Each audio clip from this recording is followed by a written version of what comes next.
Hi! Hello! నమస్తే అండి. నేను మీ లక్ష్మీ చౌదరిని. వెల్కమ్ టు మిస్టీ మధురములు తెలుగు ఆడియో స్టోరీస్. ఛానల్‌ని సపోర్ట్ చేస్తున్న ప్రతి ఒక్కరికి thank you so much. 'Brindavanam' part 15తో మీ ముందుకి వచ్చేసాను. కథలోకి వెళ్ళే ముందు లైక్స్ చేయడం, హైప్ ఇవ్వడం మర్చిపోకండి యార్. నేను అడగడమే కానీ మీ నుంచి రెస్పాన్స్ ఉండడం లేదు. ఇక మనం ఆలస్యం చేయకుండా కథలోకి వెళ్ళిపోదాం. అమృత పొద్దున్నే బస్ దిగే టైంకి వాళ్ళ నాన్న బస్ స్టాప్‌లో రెడీగా ఉంటారు.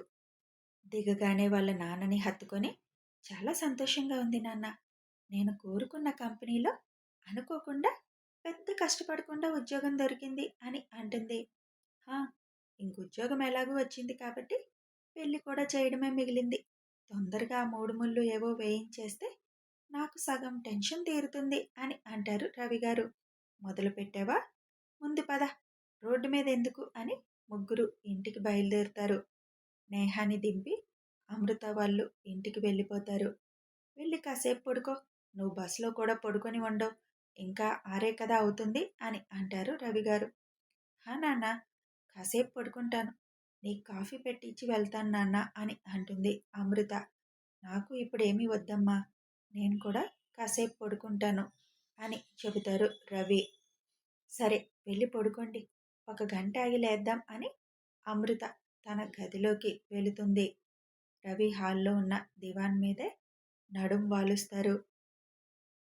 తొందరగా మంచి సంబంధం చూసి పెళ్లి చేసేయాలి అని అనుకుంటూ నిద్రలోకి వెళ్తారు రవిగారు. శివ్ లేచి చూసేసరికి ముగ్గురు ఒకరి మీద ఒకరు చేతులు వేసుకొని పడుకోవడం చూసి నవ్వుకొని పిల్లల్ని సరిగ్గా పడుకోబెడతాడు. ముగ్గురికి మార్నింగ్ కిస్ ఇచ్చేసి జిమ్కి వెళ్ళిపోతాడు శివ్. శివ్ వెళ్ళేసరికే జిమ్లో అన్వేష్, వరుణ్, వర్షిత్ ఉంటారు. శివుని చూడగానే గుడ్ మార్నింగ్ అన్నయ్య అని ముగ్గురు విష్ చేస్తారు. శివ్ కూడా వాళ్ళని విష్ చేసి, ఏంటన్వేష్ నీ కళ్ళు అంతెర్రగా ఉన్నాయి అని అడుగుతాడు. ఏం లేదన్నయ్య, రాత్రి నిద్ర పట్టలేదు, మూవీ చూస్తూ కూర్చున్నా అని చెబుతాడు అన్వేష్. అయితే తొందరగా పెళ్లి చేసేయాలి ఇంక నీకు అని అంటాడు శివ్. ఆ మాటకి కొద్దిగా బ్లష్ అవుతూ నవ్వుకుంటాడు. అన్నయ్య, పద్మిని అనే డాకిని రెడీగా ఉంది, చేసేద్దామా అని అంటాడు వరుణ్. దానికి వరుణ్ వైపు అన్వేష్ కోపంగా చూస్తాడు. వరుణ్ వెక్కిరించినట్టుగా చూస్తాడు అన్వేష్ వైపు. పద్మిని మీ వదినగా వస్తే ఇంక నీకు వర్షిత్కి పెళ్ళిళ్ళవ్వవు, వాడితోనే లాస్ట్ అని అంటాడు శివ్. అమ్మో, వద్దులే అన్నయ్య, పాపం మా కోసం పుట్టిన వాళ్ళు అన్యాయం అయిపోతారు కదా అని అంటాడు వరుణ్. కదా, మరెందుకు ఆ పేరు వాడతావు, ఆ పేరు అంటేనే ఇరిటేషన్ వస్తుంది అని అంటాడు అన్వేష్. మరి ఏ పేరు నచ్చింది అని నవ్వుతూ అడుగుతాడు శివ్. అన్నయ్య అని అనుమానంగా చూస్తాడు అన్వేష్. అరే, ఊరికినే అడిగాను, ఇంకేమైనా పేరు కానీ అమ్మాయి కానీ నచ్చిందేమో అని అంటాడు శివ్. అన్వేష్, అన్నయ్యకి అంత తెలివి ఎక్కడుందన్నయ్య, అమ్మాయిలకి ఆమడు దూరంలో ఉంటాడు, ఇంకా నచ్చడాలుంటాయా అసలు అని అడుగుతాడు వరుణ్. మా అందరి బదులు నీకుంది కదా ఆ తెలివి అని అంటాడు శివ్. ఏంటన్నయ్య, పొద్దు పొద్దున్నే నన్ను టార్గెట్ చేసినట్టు అనిపిస్తుంది అని అంటాడు వరుణ్. నిజాలు చెప్తే అలాగే ఉంటుంది అంటూ అన్వేష్ వైపు చూసి, అన్వేష్, మనసుకు నచ్చిన వాళ్ళ గురించి ఆలోచించి నిద్ర మానుకొని కళ్ళు ఎర్రగా చేసుకోకూడదు, వాళ్ళెవరో తెలుసుకునే ప్రయత్నం చేయాలి, మన ఫ్యామిలీకి సెట్ అవుతారో లేదో చూసుకోవాలి అని చెబుతాడు శివ్. అదేం లేదన్నయ్య అని తడబడుతూ అంటాడు అన్వేష్. ఏంటి, అన్నయ్యకి ఎవరో నచ్చారా?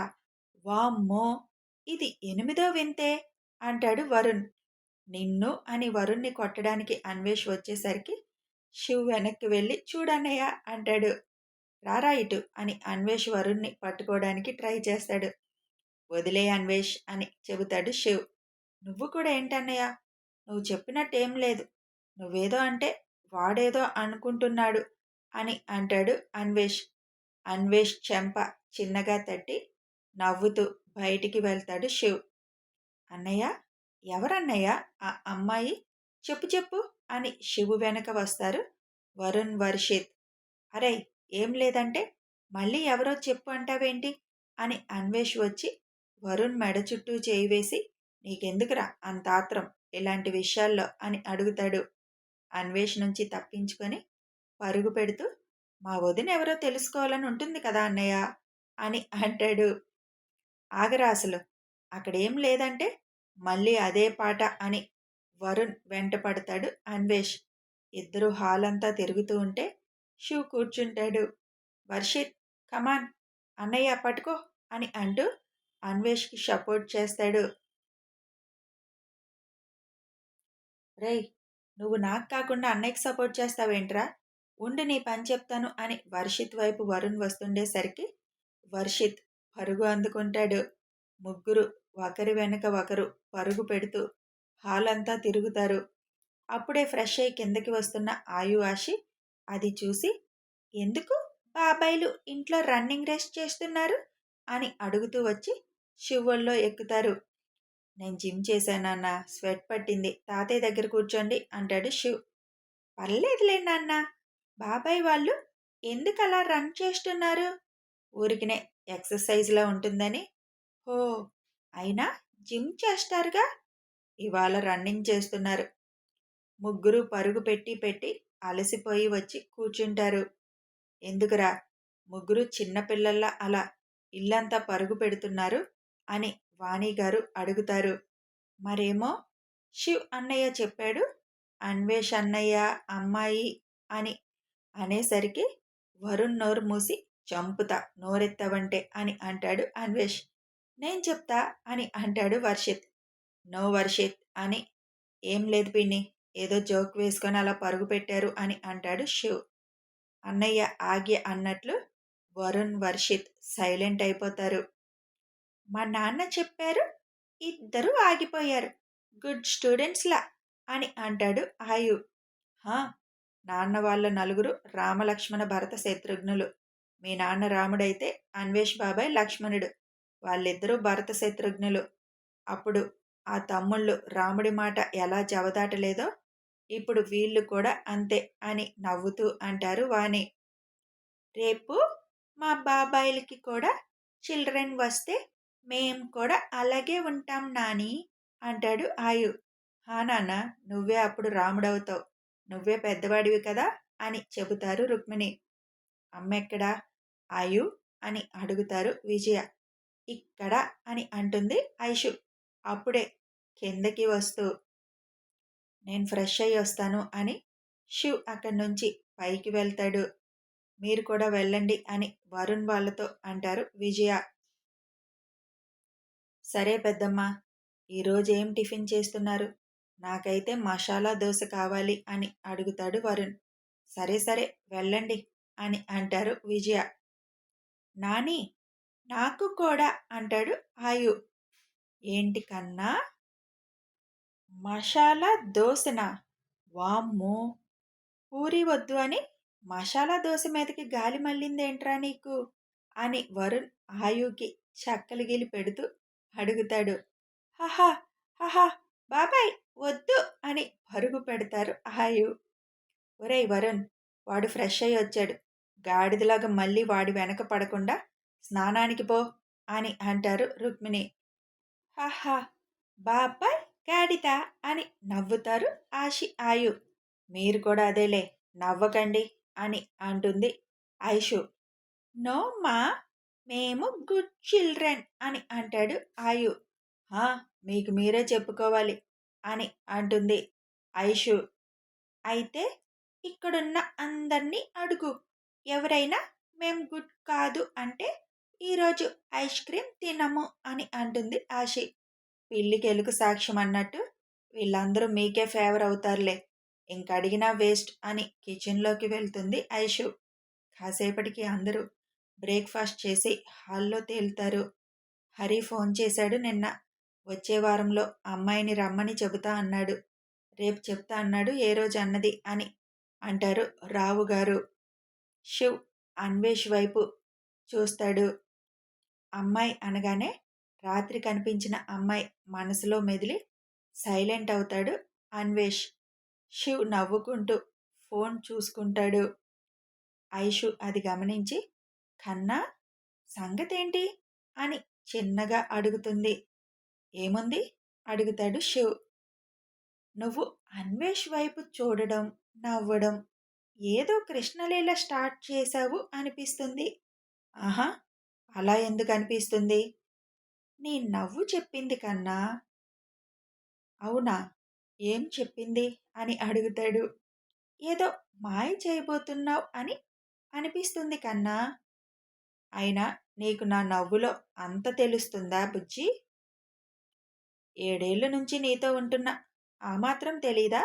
నువ్వు నవ్వే విధానాన్ని బట్టి ఏదో విషయం ఉంది అని అర్థమైపోతుంది. మాయలు చేయడానికి నేనేమైనా మాంత్రికుడినా?" "మాంత్రికుడు కాకపోయినా జగన్నాటక సూత్రధారివి కదా!" "ఎంత నమ్మకం?" అని అంటాడు శివ్ చిన్న నవ్వుతో. "అసలు విషయం చెప్పు కన్నా." "నిన్న ఆశీని కాపాడిన అమ్మాయి నీ మరిది గుండెల్లో గంటలు మోగించింది అని అనిపిస్తుంది." "అవునా?" అని ఆశ్చర్యంగా అడుగుతుంది. "అవుననే నాకనిపిస్తుంది" అంటాడు శివ్. "ఫస్ట్ నాకు చెప్తానన్నాడు కన్నా. అలాంటిది ఏదన్నా అయితే." "వాడికింకా క్లారిటీ రాలేదు. పైగా అమ్మాయి ఎవరో ఏంటో పేరు కూడా తెలీదు కదా." "నువ్వు తలుచుకుంటే తెలుసుకోలేవా కన్నా?" అంటుంది ఐషు. "బుజ్జీ, అసలు వీడియోలో అంతగా ఫేస్ క్లారిటీ లేదు. పైగా పేరు తెలీదు. నేనేమైనా దేవుణ్ణా తెలియడానికి?" "హ్మ్, సర్లే, రాసిపెట్టి ఉంటే ఆ అమ్మాయి మళ్ళీ కనిపిస్తుంది" అని అంటుంది ఐషు. శివ్ నవ్వుకుంటూ, ఆషి, పదండి, ఇవాళ గేమ్స్ ఆడుకుందాం" అని అంటాడు. "ఏం గేమ్ నాన్నా?" "ఫుట్బాల్ ఆడదాం" అని అంటాడు శివ్. "హేయ్, పదండి అయితే" అని ఇద్దరు బయటికి పరుగు పెడతారు. అందరూ సరదాగా ఆటల్లో పడతారు. ఐషు టీం ఒకటి, శివ్ టీం ఒకటి అని రెండుగా విడిపోయి పెద్దవాళ్ళు కూడా జాయిన్ అయి ఆ ఉదయాన్ని హ్యాపీగా ఎంజాయ్ చేస్తారు. రాత్రంతా నిద్రపోకుండా తెల్లవారి పడుకున్న పద్మిని ఉదయం 11 గంటలకి లేస్తుంది. అది కూడా కింద జరుగుతున్న గోలకి డిస్టర్బ్ అయి లేచి రూమ్లో నుంచి బయటకొచ్చి కిందకి చూస్తుంది. అక్కడ తన అన్న, అక్క, పిల్లలు ఆడుకుంటున్నారు. అది చూసి పాపకి వెర్రెక్కి, "హేయ్, సైలెంట్గా ఆడుకోండి. ఏంటి సంతలో జరిగే గోల ఈ గోల? పడుకోనివ్వరా?" అని అరుస్తుంది. "11 పిన్ని, ఇంకా బ్యాడ్ గర్ల్లా పడుకున్నావు" అని అంటాడు పద్మిని అక్క కొడుకు.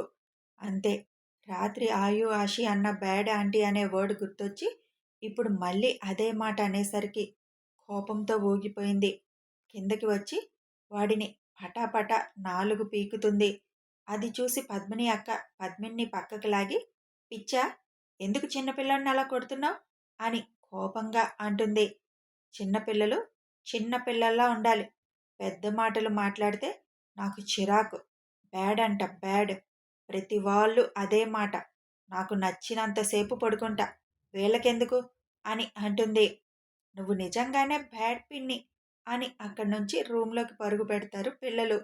"చూసావా వాళ్ళని" అని పళ్ళు నూరుకుంటూ వాళ్ళ మీదకి వెళ్ళబోతున్న పద్మిని ఆపి, "అసలెందుకే నీకు పిల్లలంటే అంత చిరాకు?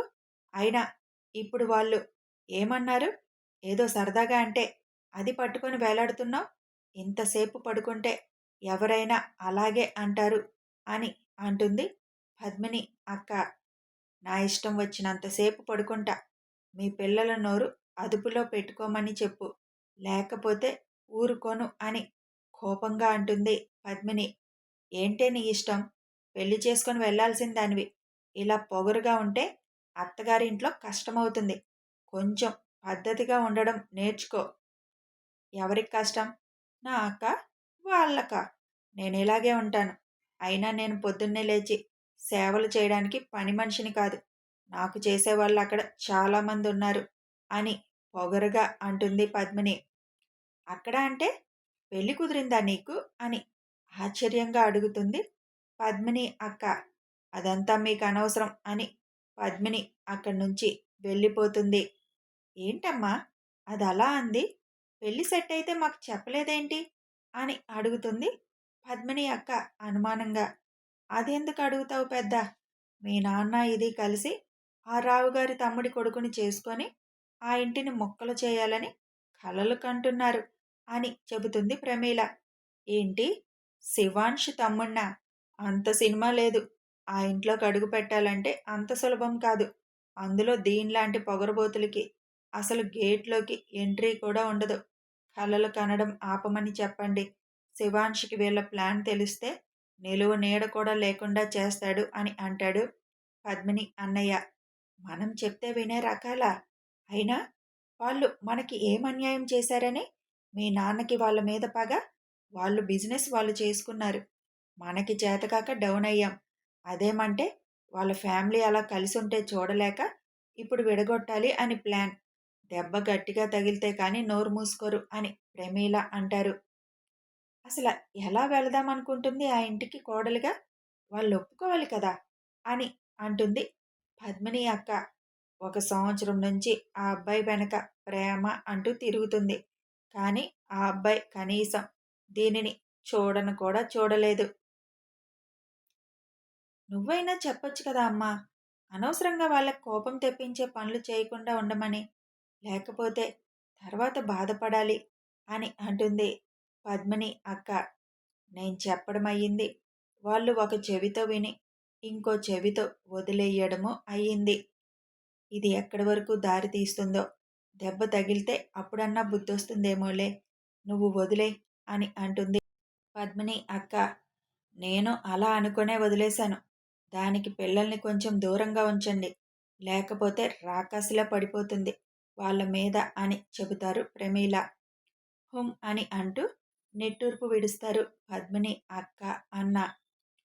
హే, మేమే గెలిచాము అని ఆయు ఆశి ఎగురుతారు. ఏదో మీరు బాధపడతారని వదిలేశాం అని అంటుంది ఐషు. అంత లేదమ్మా, మా నాన్నని ఓడించడం ఎవరి వల్ల కాదు అంటాడు ఆయు. గొప్పేలే అని మూతి తిప్పుతుంది ఐషు. ఆడి ఆడి అలిసిపోయి అందరూ లోపలికి వచ్చి ఫ్రెష్ అయ్యి వచ్చి లంచ్ చేసి అందరూ హోమ్ థియేటర్ రూమ్కి చేరి మూవీ పెట్టుకొని ఆ రోజంతా ఆటలతో సరదా సరదాగా గడిపేస్తారు. యథావిధిగా ఉదయాన్నే వాళ్ళ నాన్నకిచ్చిన మాట ప్రకారం బుద్ధిగా రెడీ అయి పిల్లలు స్కూల్కి వెళ్తే పెద్దవాళ్ళు ఎవరి విధులకి వాళ్ళు వెళ్ళిపోతారు. ఐషు తన క్యాబిన్లో ఉండగా ఆ రోజు అపాయింట్మెంట్ ఉండడంతో పద్మిని ఐషుని కలవడానికి వచ్చింది. ఐషు పర్మిషన్ ఇవ్వడంతో ఐషు క్యాబిన్లోకి ఎంటర్ అవుతుంది పద్మిని. కథ కొనసాగుతుంది. శివ్కి మరి అన్వేష్ ఆ అమ్మాయిని ఇష్టపడుతున్నాడని ఎలా తెలిసింది? మరి తమ్ముడికి తను ఇష్టపడిన అమ్మాయిని శివ్ తెచ్చి అందించగలడా తెలియాలి అంటే ఛానల్ని ఫాలో అయిపోండి. ఫాలో అవ్వాలంటే ఎలా తెలుసు కదా, సబ్స్క్రైబ్ చేసుకోవాలి. అలాగే లైక్ చేయండి, షేర్ చేయండి, కామెంట్ చేసి మీ అభిప్రాయాలు తెలపండి. Thanks for watching.